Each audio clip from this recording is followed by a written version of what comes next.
जिले के ताल गांव में 8 कनाल में फैले प्राकृतिक तालाब में पिछले एक सप्ताह से मछलियां मर रही हैं। यहां पर इस तालाब का नियंत्रण सहानवी और ताल पंचायत के हवाले है। मछलियां मरने की सूचना मिलने के बाद मत्स्य विभाग हमीरपुर की टीम ने तालाब का निरीक्षण किया है। 22 जुलाई को यहां पर सबसे पहले मछलियां मरने की सूचना पंचायत को मिली थी। अब तक कुल 70 किलो के करीब मछलियां मर चुकी है। विभाग की प्रारंभिक जांच में यह पाया गया है कि मछलियां मरने का कारण तालाब में ऑक्सीजन की कमी है। यहां पर 8 कनाल में फैले इस तालाब में 7 से 8 हजार मछलियां रखने की क्षमता है, लेकिन 30,000 से अधिक मछलियां इस तालाब में हो गई हैं। हालांकि पानी के सैंपल भी जांच के लिए गए हैं ताकि मछलियों की मौत के सटीक कारण का पता चल सके। सभी को सबसे पहले तो मेरा नमस्कार। ये सर इसमें जो मुझे सबसे पहले जो इसके बारे में सूचना दी गई वहाँ के जो वार्ड मेंबर हैं लतीफ़ जी उनके द्वारा, तो ये सूचना मुझे मिली थी सर 22 तारीख को शाम को कि सर यहाँ पर इस तरह से मछलियाँ जो हम मर रही हैं। फिर 23 तारीख को हम वहाँ चले गए विभाग के में बाकी अपने सबॉर्डिनेटर उनको लेकर के, और वहाँ पर सर्वप्रथम हमने जो हमारा तालाब है उसमें जो आई अपीयरेंस जो अपेरेंटली मुझे लगा कि यहाँ पर ऑक्सीजन की कमी हो रही है बहुत ज़्यादा मछलियों को, और ऊपर से ये जो इस तरह का मौसम बना हुआ है, बारिश नहीं हो रही है, तो वो भी एक कारण है कि बारिश ना होने की वजह से बादल छा रहे हैं और बड़ी सारी इस तरह की क्रियाएं हैं जो पानी में सनलाइट में चलती हैं वो भी नहीं हो पा रही हैं, और जिससे कि ऑक्सीजन की बिल्कुल बहुत ही ज़्यादा कमी हो रही है। और उनको फिर उसमें जो फ्री कार्बन डाइऑक्साइड वगैरह को रिमूव करने के लिए सबसे पहले तो जो हमारा एग्रीकल्चरल लाइम है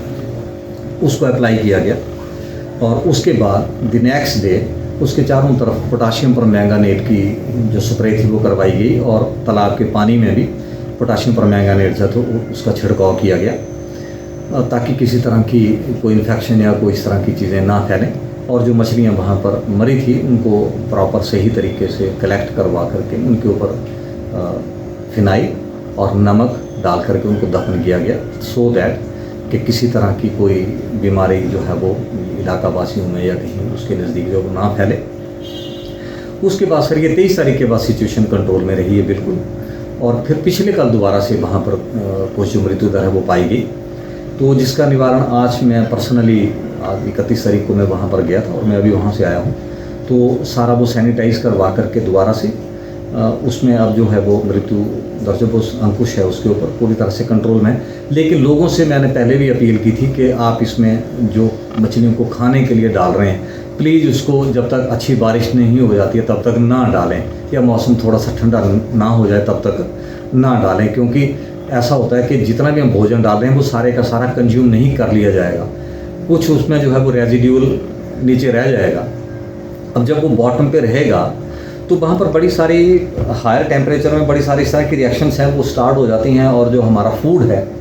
वो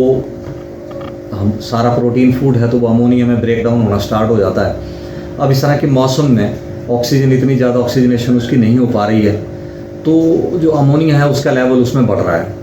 और कार्बन डाइऑक्साइड का लेवल है जो वो बढ़ रहा है उसमें, और जिसकी वजह से मछलियाँ जो है वो हाइपोक्सिया का शिकार हो रही हैं, क्योंकि जिस तरह से वो ऊपर आ रही हैं तो उससे ये बिल्कुल एविडेंट है कि वहाँ पर ऑक्सीजन की कमी हो रही है।